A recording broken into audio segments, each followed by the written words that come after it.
السلام عليكم ورحمة الله وبركاته أعزائي المتابعين. اليوم إن شاء الله ما زلنا مستمرين في حملتنا، وهسه حاليا متوجه من قضاء قيارة إلى مدينة تكريت. الآن وصلنا مدينة تكريت والآن في مستشفى الطوارئ. ما زلنا مستمرين في حملتنا الإنسانية. يوم ضمن حملتنا عندنا الطفل عبد الرزاق الذي يبلغ 3 سنوات من عمره. أجرينا قبل شهر عملية، والآن العملية الثانية هي عملية إنزال عملية الماء الأبيض.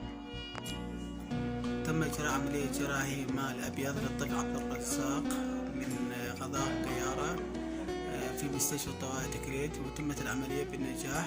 حاليا يتمتع بصحة جيدة. تمنيات لكم الصحة والسلامة. الناشط المدني مصطفى العراقي.